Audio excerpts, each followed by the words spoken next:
Yes, these are two forms of fractional silver, but that's pretty much where their similarities end.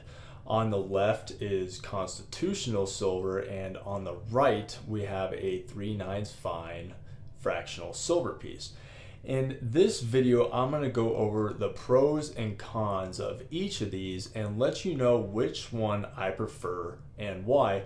And I want you guys to do the same thing in the comments. So let's get to the video. What's going on, guys? I'm Stateside. Welcome to my channel. And don't worry, I'm not trying to get you to like and subscribe.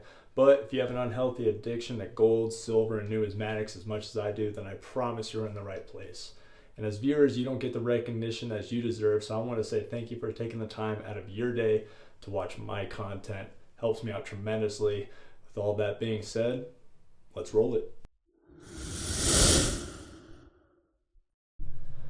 So I will say some, if not most of you may already know where this is headed, but I encourage you to watch because there's still some things and some points that you may have not thought about, even if you've been around the stacking game for years, or if you're new and you're like me and you thought you knew everything after a week. I am still learning something new every week about either silver or gold. So constitutional silver is one of the most popular ways in the world to stack silver, but it also has its flaws. Yes, I said it. Constitutional silver has flaws. I know people don't want to hear that, but that's something we'll get to here shortly. It is extremely popular for many reasons, and one of those being that it is no longer made. For those that don't know, the dimes, quarters, half dollars, the dollars were all made prior to 1965, 1964 being the last year when coins were made with 90% silver. You can most likely find these in any local coin shop. I personally have never been to an LCS, a local coin shop, that does not have either all or some type of constitutional silver. Morgan's piece dollars, half dollars, quarters, dimes. I've always been in a LCS that has one or all of them. They are everywhere online and sold by the bag at local coin shows. I don't know if you guys have ever been to a local coin show where someone's selling constitutional silver, but they are in a bag, and they're selling about like the $100 value. So either 100 Morgans, 200 half dollars.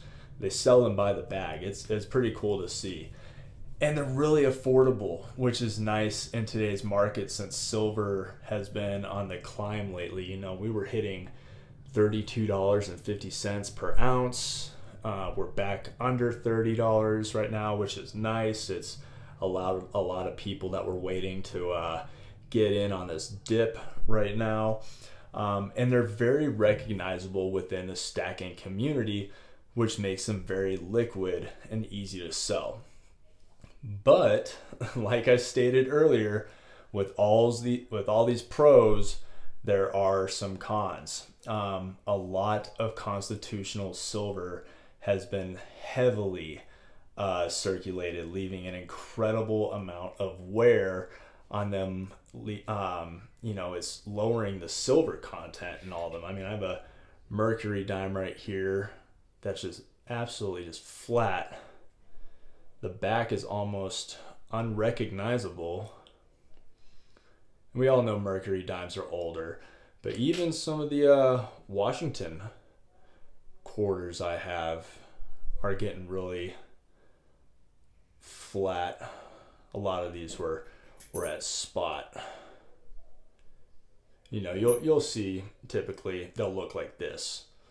They're really, really full, look just great and stuff like that. So instead of your typical, how we always talk about 14 dimes, makes 1 troy ounce of silver, you might have to do 15 or even 16 dimes to compensate for that wear to give you that 1 troy ounce of silver.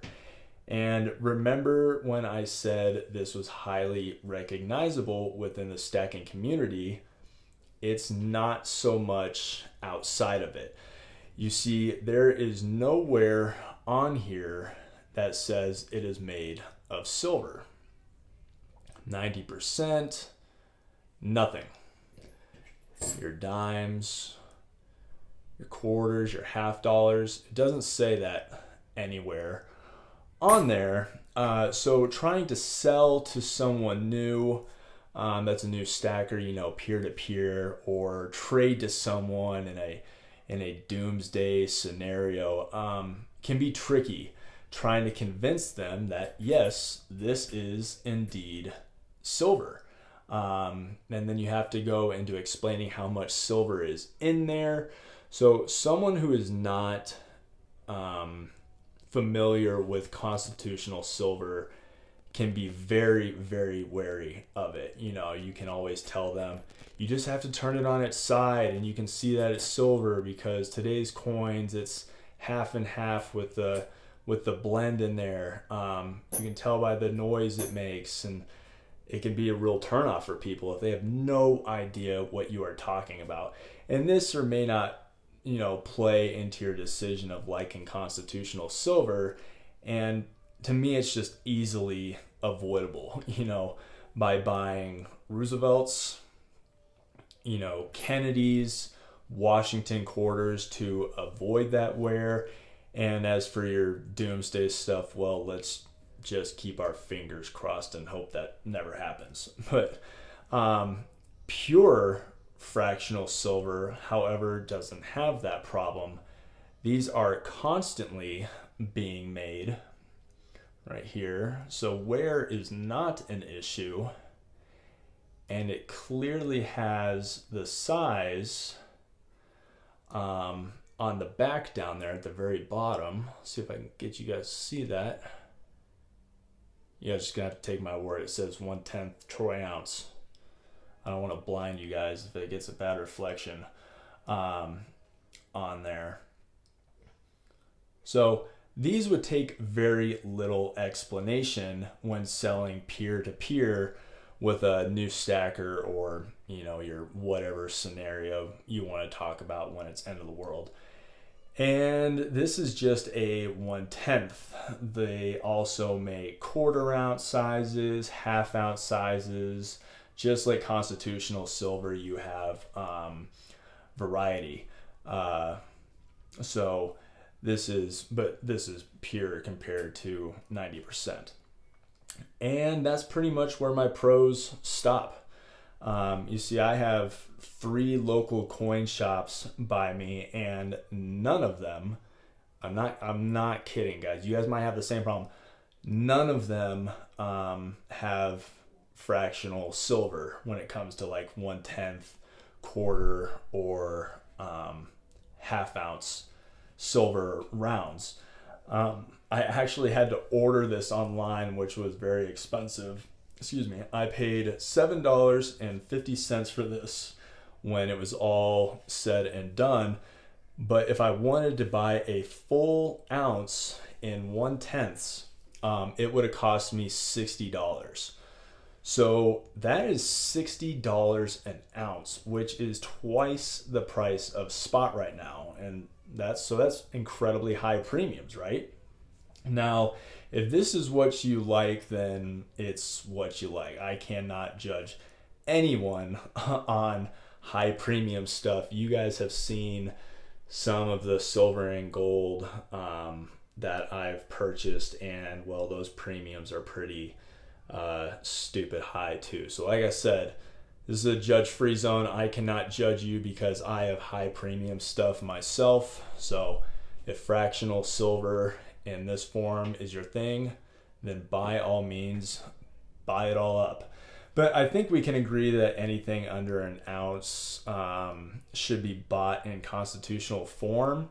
That's just my opinion. And at least. And what I'm going to continue to buy is constitutional silver. Everything has its uses, but when you have something like junk silver, it pretty much makes pure fractional silver kind of just like almost like a novelty purchase. Like, yeah, for me it might be cool to own a couple of these, but that's where it's gonna stop for me. So, but like I said, to each their own. Guys, that is all I got for today. Like always, I hope you got something from this video, and I will see you in the next.